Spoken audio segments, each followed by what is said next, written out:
All right, so this is where we left off in class. So we had talked about going from grams to grams of other substances.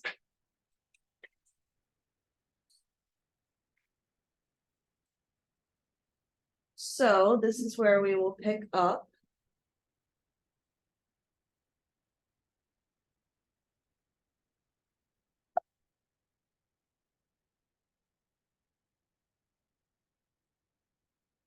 All right, so what we'll need to know here is that the molar mass of calcium carbonate is 109 grams per mole.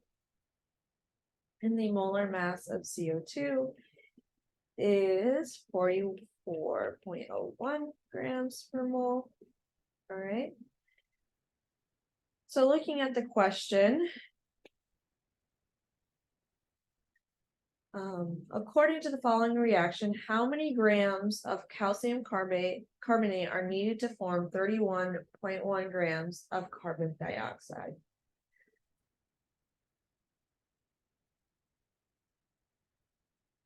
So we want to know how many grams of carbon or calcium carbonate.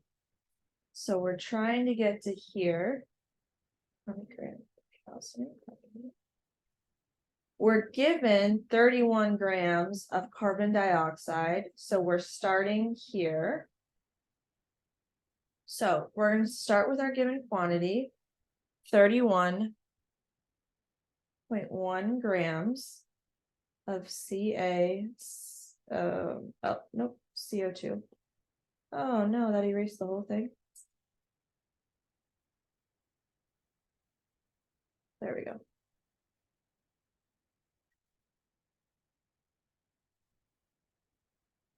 CO2. All right. So our first step here is to get from grams of our product to moles of our product using the molar mass. So this is where we're going to implement the molar mass, the 44.01 grams per mole.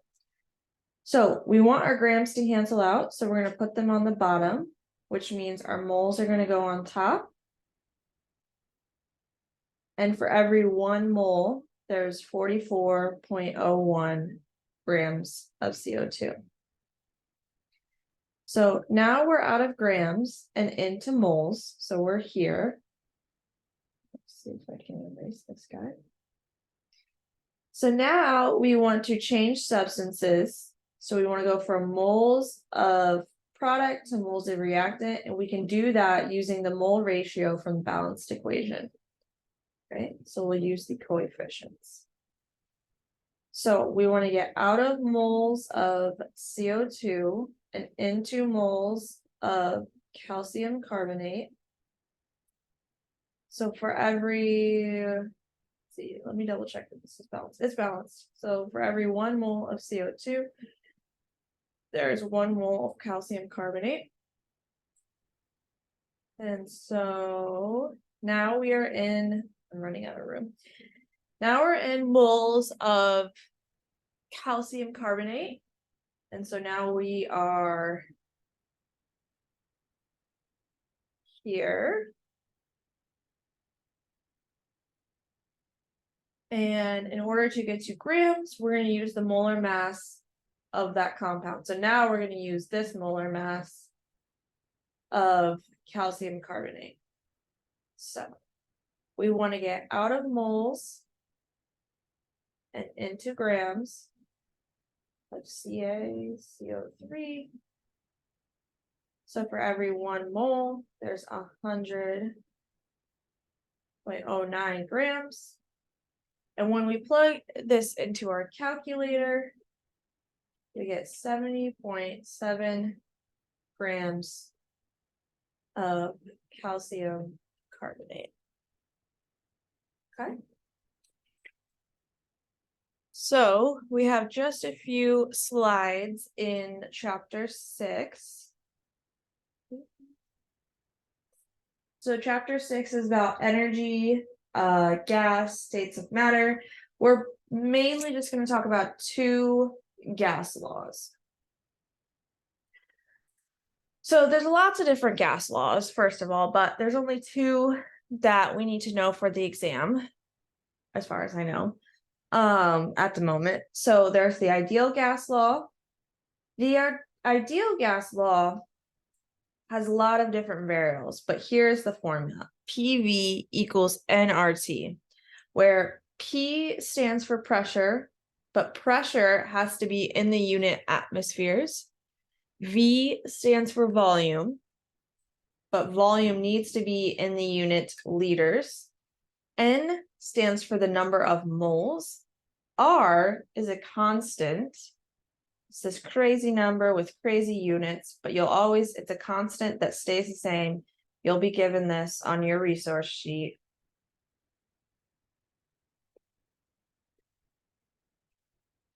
And then T is temperature. But temperature has to be in Kelvin. So we'll do a practice. This looks similar to how they're going to be set up.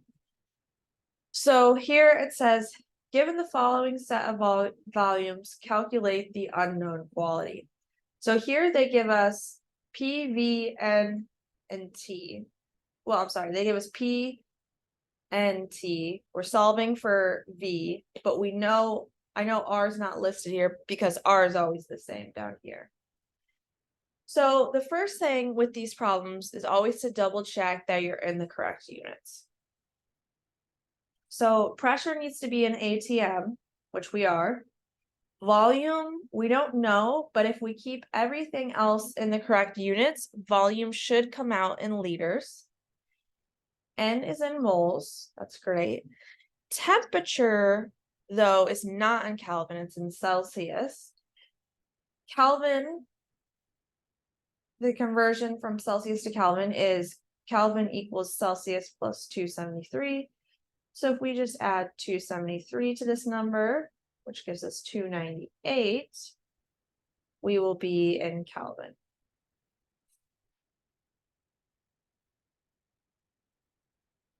All right, so now we are ready to plug these values into our equation. I wonder if I can use, let's use a different color.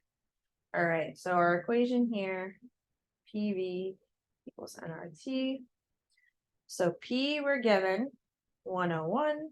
We're in the correct unit, so I'm just gonna negate the units for now, because or else this would be really long. V we are trying to solve for, so I'm gonna put X there. N is 0.00831. R we're always given 0.0821. Very similar numbers there. And then temperature, we want to use our Kelvin, so 298. All right, so I'm going to multiply these together, and then I'm going to divide by 101 to get X by itself, right? And so when I did that, I got 0.0201 liters.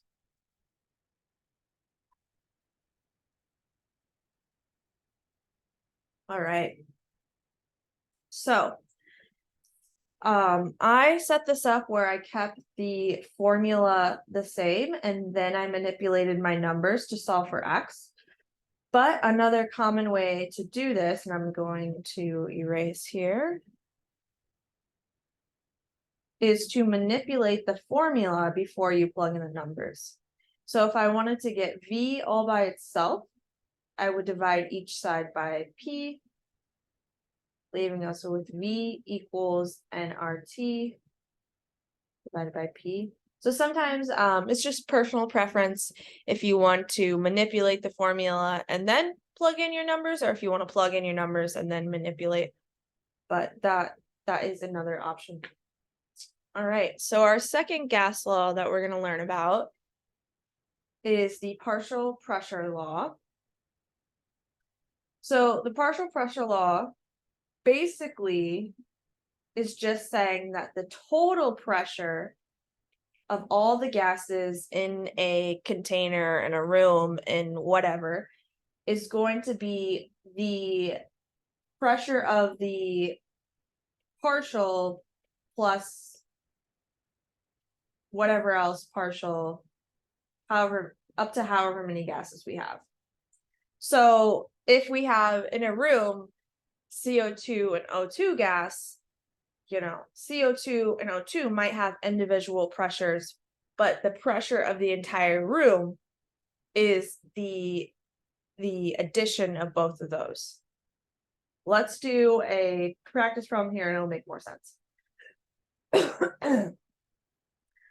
So CO2 gas and O2 gas have a total pressure of 1.3 atm. The partial pressure of CO2 is 0.45 atm. What is the partial pressure for O2?